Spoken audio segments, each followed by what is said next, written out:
Hi, friends. Welcome to this week's reading of The One and Only Ivan. Today we are picking up on the chapter called Children. Once I asked Stella if she'd ever had any babies. She shook her head. I never had the opportunity. You would have made a great mother, I told her. Thank you, Ivan, Stella said, clearly pleased. I like to think so. Having young ones is a big responsibility. You have to teach them how to take mud baths, of course, and emphasize the importance of fiber in their diet. She looked away, contemplating. Elephants are excellent at contemplating. I think the hardest part of being a parent, Stella added after a while, would be keeping your babies safe from harm, protecting them. The way silverbacks do in the jungle, I said.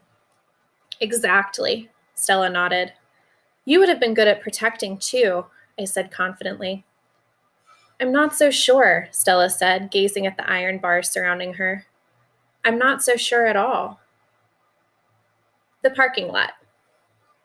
Mack and George are chatting while George cleans one of my windows. George, Mack says, frowning, there's something wrong with the parking lot. George sighs. I'll take a look as soon as I'm done with this window. What's the problem? There are cars in it. That's what's wrong. Cars, George. Mack breaks into a grin. I think things are actually starting to pick up a bit. It's got to be the billboard. People see that baby elephant and they just have to stop and spend their hard-earned cash. I hope so, George says. We sure could use the business. Mack's right. I have noticed more visitors coming since he and George added the picture of Ruby to the sign. People crowd around Ruby and Stella's domain, oohing and awing at the sight of such a tiny elephant. I gaze out at the huge sign that makes humans stop and spend their hard-earned cash. I have to admit that the picture of Ruby is rather cute, even if she doesn't look like a real elephant. I wonder if Matt could add a little red hat and a curly tail to the picture of me. Maybe then more visitors would stop by my domain. I could use a few oohs and ahs myself. Ruby's story. Ivan, tell me another joke, please, Ruby begs after the 2:00 show. I think I may have run out of jokes, I admit. A story, then, Ruby says. Aunt Stella's sleeping, and there's nothing to do. I tap my chin. I'm trying hard to think. But when I gaze up at the food court skylight, I'm mesmerized by the elephant-colored clouds galloping past. Ruby taps her foot impatiently.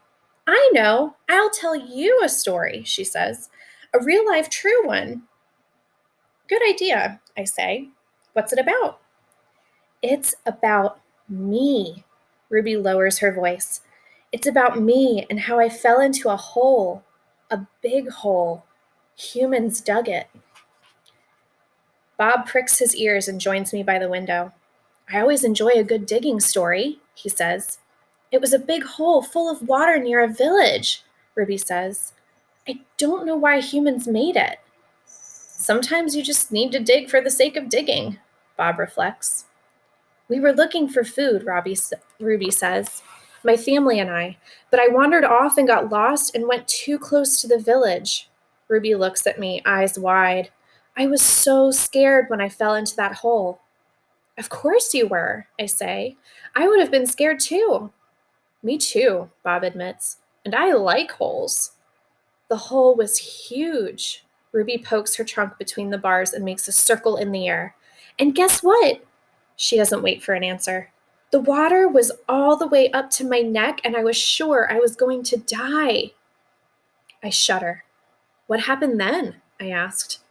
I'll tell you what happened, Bob said darkly. They captured her and put her in a box and shipped her off, and here she is, just like they did with Stella. He pauses to scratch an ear. Humans. Rats have bigger hearts. Roaches have kinder souls. Flies have...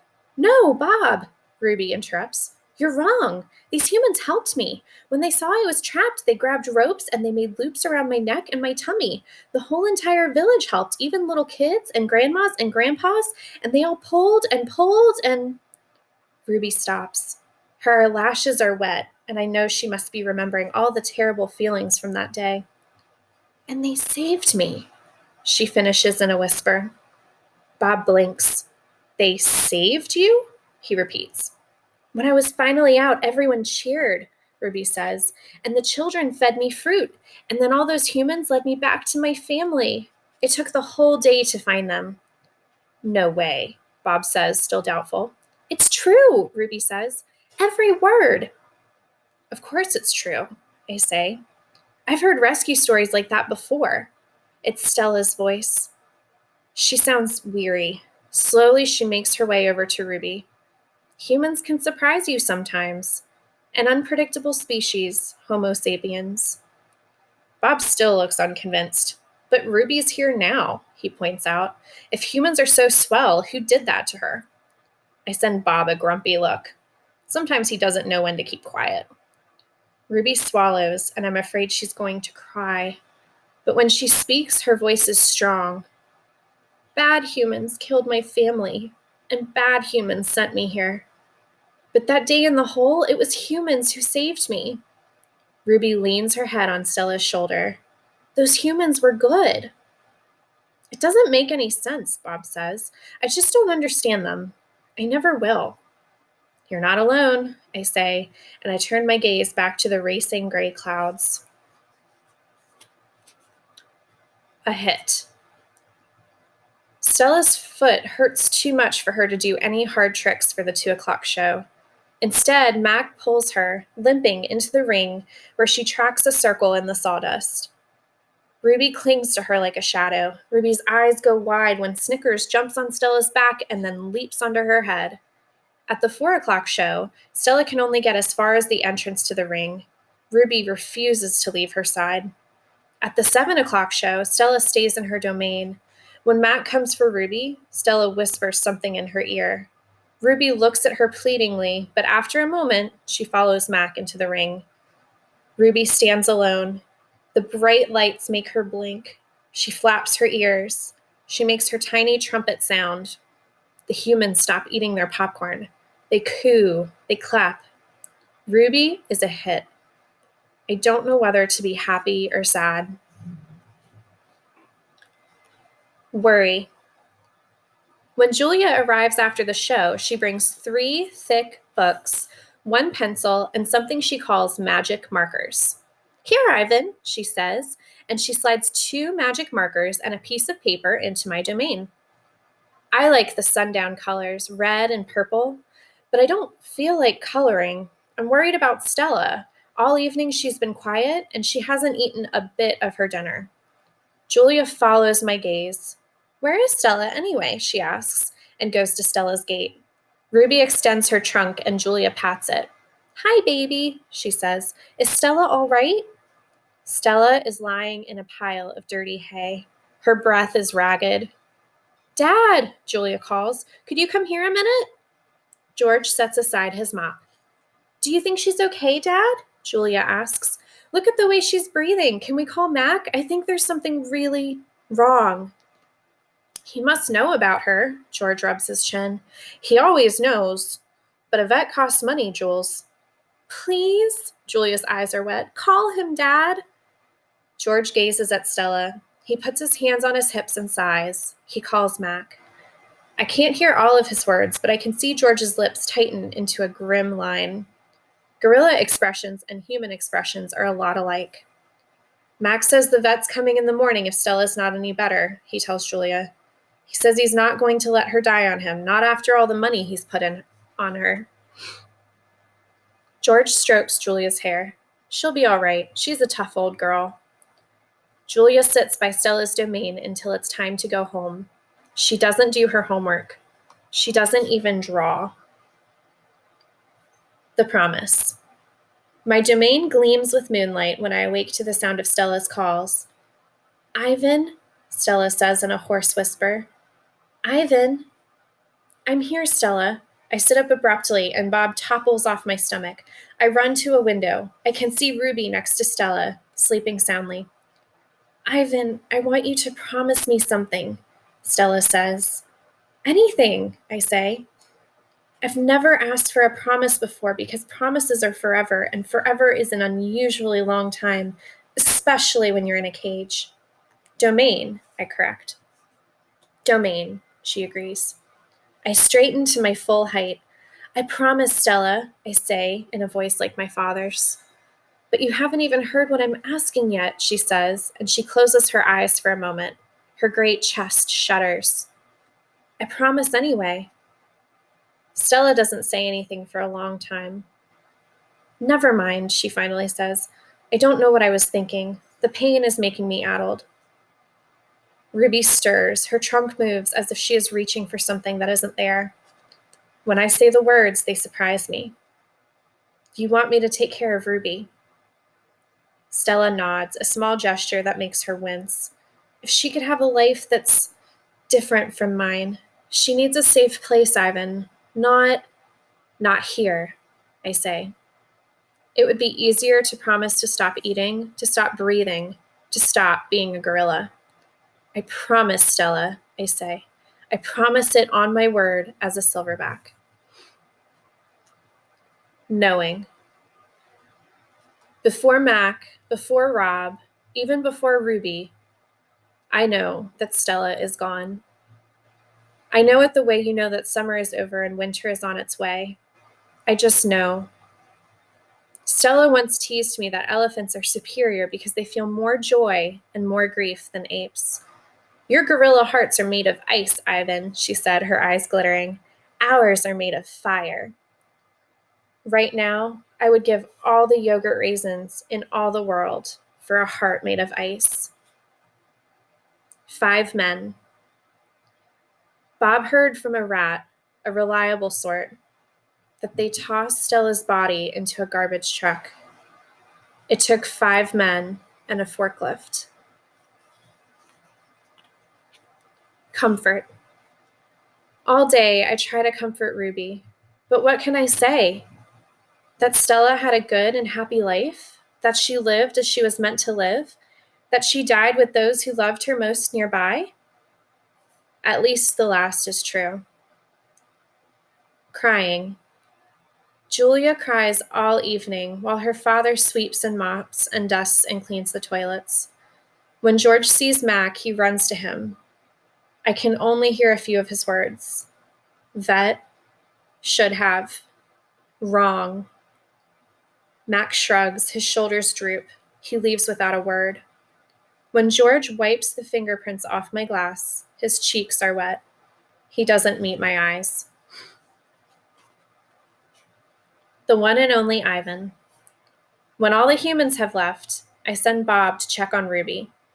How is she? I ask when he returns. She was shivering, Bob says. I tried to cover her with hay, and I told her not to worry because you were going to save her. I glare at him. You told her that? You promised Stella. Bob lowers his head. I wanted to make the kid feel better. You shouldn't have made that promise, Bob. I just wanted... I point to Stella's domain, and for a moment it seems like I've forgotten how to breathe.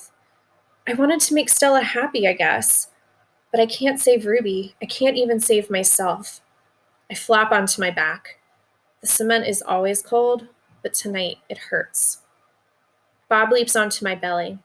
You are the one and only Ivan, he says. Mighty silverback. He licks my chin, and he's not even checking for leftovers. Say it, Bob commands. I look away. Say it, Ivan. I don't answer, so Bob licks my nose until I can't stand it any longer.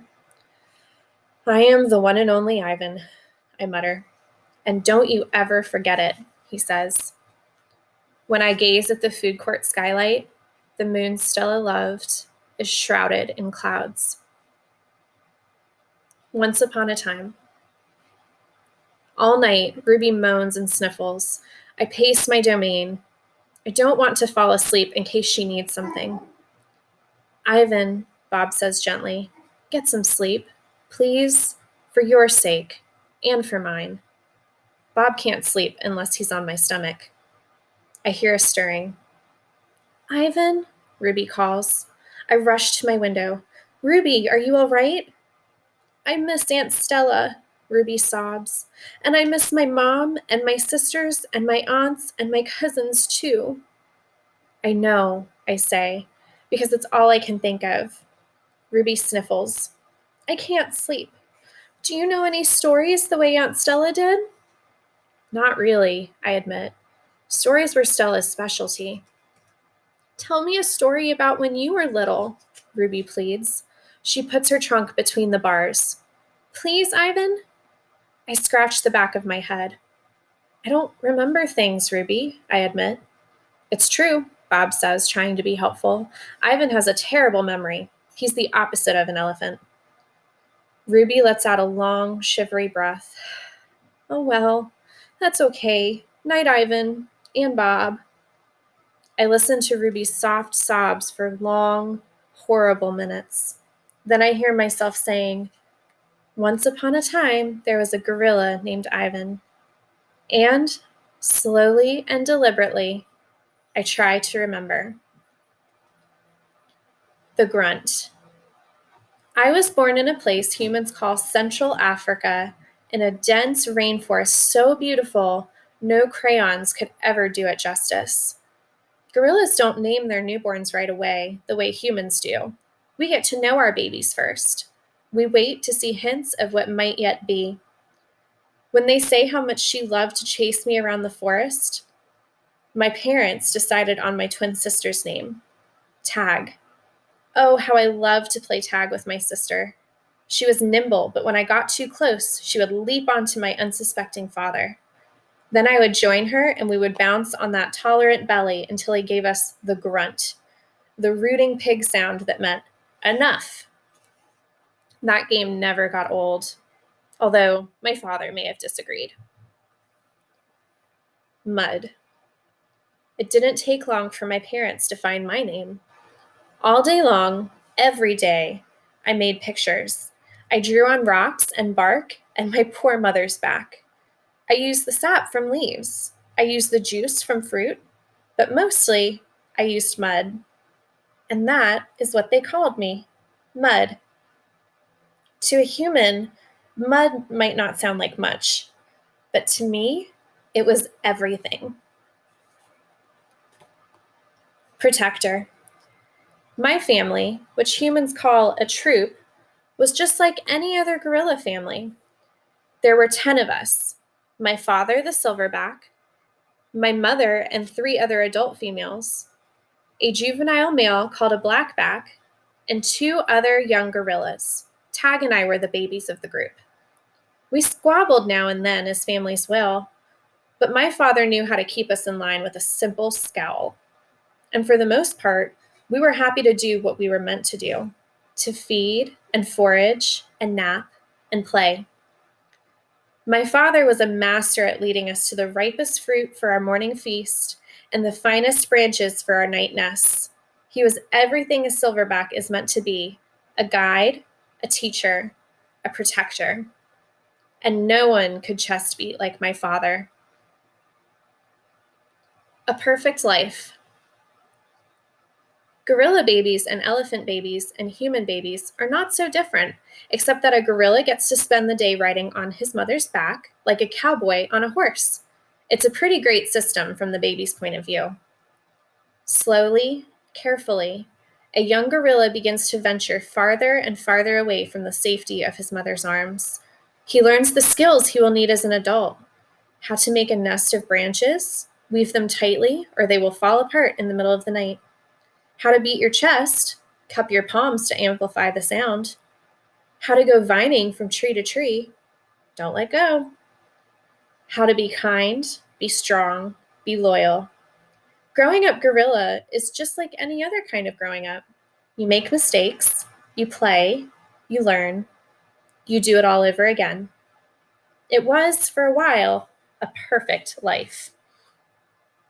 One day, a still day when the hot air hummed, the humans came. Vine.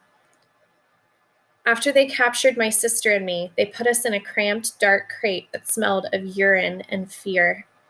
Somehow I knew that in order to live, I had to let my old life die. But my sister could not let go of our home. It held her like a vine, stretching across the miles, comforting, strangling. We were still in our crate when she looked at me without seeing, and I knew that the vine had finally snapped. The temporary human. It was Mack who pried open that crate, Mack who bought me, and Mack who raised me like a human baby. I wore diapers. I drank from a bottle. I slept in human beds, sat in human chairs, listened while human words swarmed around me like angry bees. Mack had a wife back then. Helen was quick to laugh, but quick to anger too, especially when I broke something, which was often. Here's what I broke while I lived with Mack and Helen: one crib, 46 glasses, 7 lamps, 1 couch, 3 shower curtains, 3 shower curtain rods, 1 blender, 1 TV, 1 radio, and 3 toes, my own. I broke the blender when I squeezed 3 tubes of toothpaste and a bottle of glue into it. I broke my toes attempting to swing from a lamp fixture on the ceiling. I broke 46 glasses. Well, turns out there are many ways to break a glass. Every weekend, Mack and Helen took me to their convertible to a fast food restaurant where they ordered me French fries and a strawberry shake. Mack loved to see the expression on the cashier's face when he drove up and said, "Could I have some extra ketchup for my kid?" I went to baseball games, to the grocery store, to a movie theater, even to the circus. They didn't have a gorilla. I rode a little motorbike and blew candles on a birthday cake. My life as a human was a glamorous one, although my parents, traditional sorts, would not have approved. Hunger. In my new life as a human, I was well tended. I ate lettuce leaves with Thousand Island dressing and caramel apples and popcorn with butter. My belly ballooned. But hunger, like food, comes in many shapes and colors. At night, lying alone in my pooed pajamas, I felt hungry for the skilled touch of a grooming friend, for the cheerful grunts of a play fight, for the safety of my nearby troop foraging through shadows. Remember what happened to Tag, I told myself. Don't think about the jungle.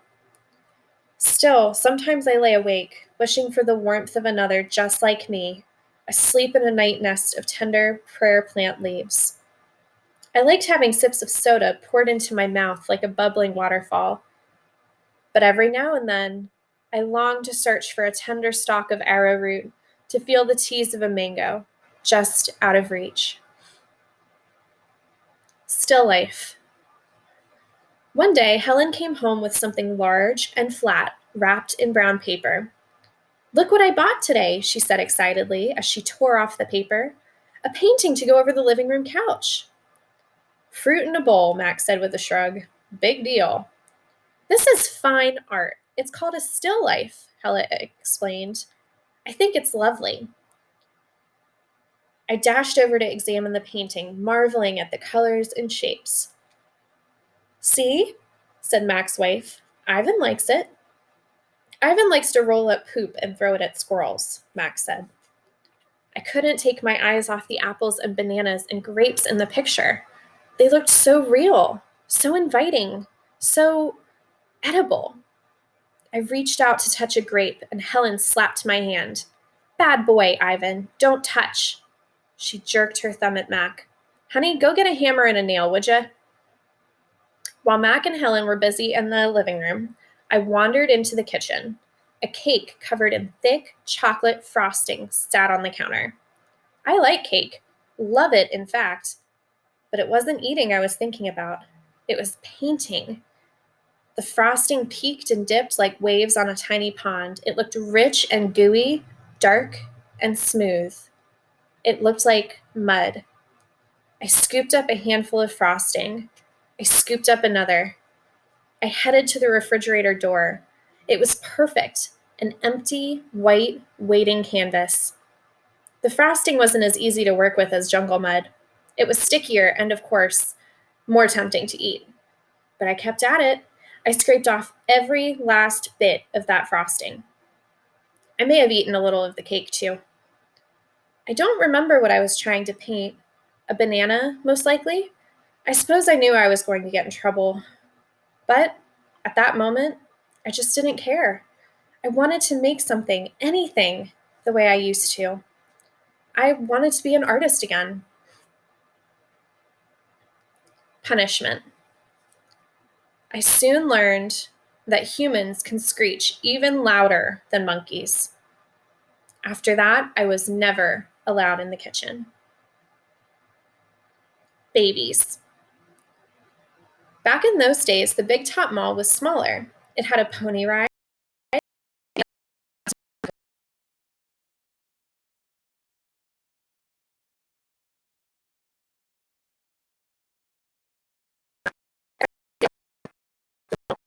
everything changed. People came from far and wide to have their pictures taken with me. They bought me blocks and a toy guitar. They held me in their laps. Once, I even held a baby in mine. She was small and slippery. Bubbles flowed from her lips. She squeezed my fingers. Her rear was puffy with padding. Her legs bowed like bent wings. I made a face. She made a face. I grunted. She grunted. I was so afraid she would fall that I squeezed her tightly, and her mother yanked her away. I wonder if my mother ever worried about dropping us.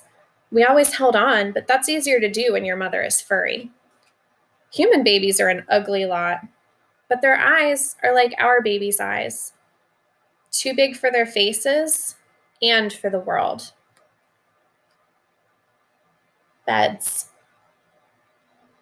One day, after many weeks of loud talking, Helen packed a bag and slammed the front door and never came back. I don't know why. I never know why of humans. That night, I slept with Mack in his bed.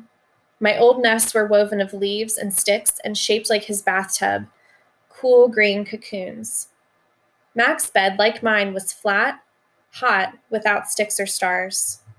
Still, he made a sleeping sound like the rumble my father used to make when all was well, a sound from deep inside his belly. My place. Matt grew sullen. I grew bigger. I became what I was meant to be, too large for chairs, too strong for hugs, too big for human life. I tried to stay calm, to move with dignity. I did my best to eat daintily, but human ways are hard to learn, especially when you're not a human. When I saw my new domain, I was thrilled, and who wouldn't have been? It had no furniture to break, no glasses to smash, no toilets to drop Mack's keys into. It even had a tire swing. I was relieved to have my own place. Somehow, I didn't realize I'd be here quite so long. Now I drink Pepsi, eat old apples, and watch reruns on TV. But many days I forget what I am supposed to be. Am I a human? Am I a gorilla? Humans have so many words, more than they truly need. Still, they have no name for what I am. 9,876 days. Ruby is finally asleep. I watch her chest rise and fall. Bob, too, is snoring. But my mind is still racing. For perhaps the first time ever, I've been remembering. It's an odd story to remember, I have to admit. My story has a strange shape, a stunted beginning, an endless middle. I count all the days I've lived with humans. Gorillas count as well as anyone, although it's not a particularly useful skill to have in the wild. I've forgotten so many things, and yet I always know precisely how many days I've been in my domain. I take one of the magic markers Julia gave me. I make an X, a small one, on my painted jungle wall. I make more X's and more. I make an X for every day of my life with humans. My marks look like this: several little X's. The rest of the night, I mark the days, and when I am done, my wall is entirely covered in X's. And so on until there are 9,876 X's marching across my wall like a parade of ugly insects. A visit. It's almost morning when I hear steps. It's Mack. He has a sharp smell.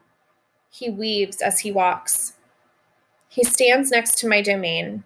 His eyes are red. He is staring out the window at the empty parking lot. Ivan, my man, he mumbles. Ivan. He presses his forehead against the glass.